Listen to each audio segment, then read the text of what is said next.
중세 암흑기의 도래. 중세 유럽은 과연 암흑기였나? 우리는 흔히 5세기에서 15세기까지의 중세 유럽 1000년 동안을 발전은 없고 퇴보만 있었던 암흑기로 알고 있다. 막상 대중들이 떠올리는 이미지도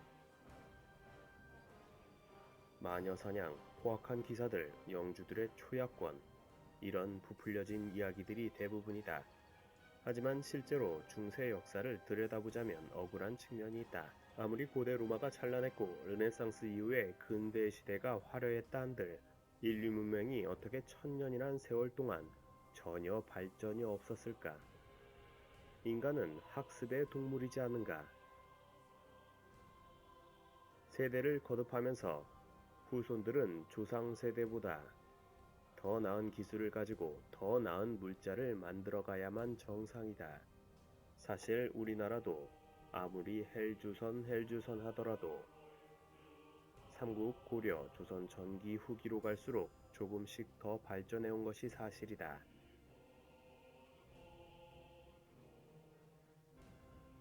게다가 유럽의 고대 문명 또한 발달된 로마 문명과 낙후된 게르만 켈트 슬라브 문명을 평균을 내자면 중세시대보다 앞섰다고 보기도 힘들 수도 있다. 사실 게르만족이나 슬라브족 입장에서 보면 고대보다 중세가 훨씬 더 잘 살게 된 거 아님? 그렇더라도 중세 유럽이 암흑기 시비에서 자유로울 수 없는 이유는 그보다 앞섰던 로마 시대가 워낙에 돋보였고, 그런 수준을 중세 후기에 가서나 겨우 회복할 수 있을 정도로 복구하는 데 걸린 시간이 매우 길었기 때문이다. 게르만족의 정착과 달라진 점.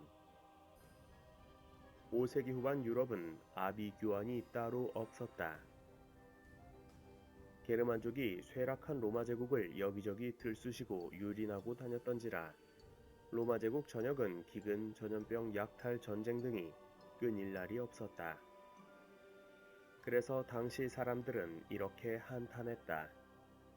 오늘 봤던 사람 중 절반이 내일 죽어 있었고 시체는 다 묻을 수조차 없었다.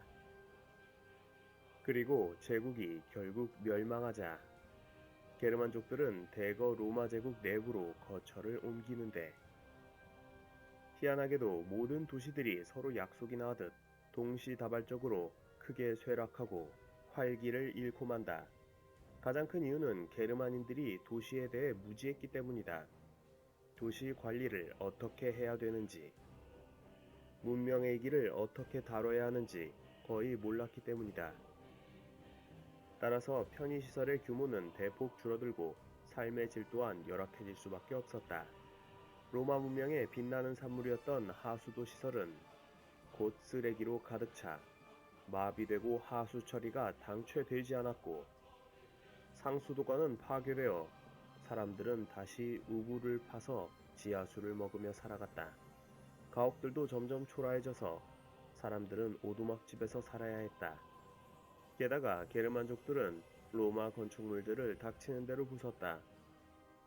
집을 짓기 위한 건축 재료를 얻기 위함이었다.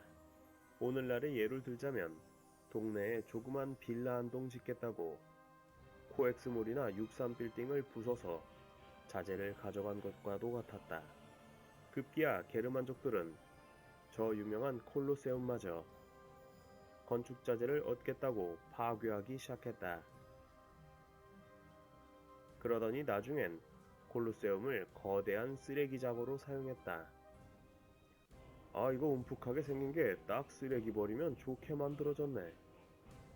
또 비바람을 피하겠다고 불황자들이 기어들어왔으니 곧 콜로세움은 거대한 거지 소굴로 전락했고 잡초를 뜯어먹겠다고 속까지 풀어 오갔으니 화려했던 콜로세움은 그야말로 거대한 흉물덩어리로 변하여 더 이상 로마 제국의 위세를 찾아볼 길이 없게 된다. 서로마가 망하고 불과 수십 년 만의 일이었다. 고대 로마인들의 삶을 빛내줬던 첨단 기술, 교육, 의료, 무역과 같은 것들도 더 이상 찾을 길이 없었다. 암흑기가 시작된 것이다.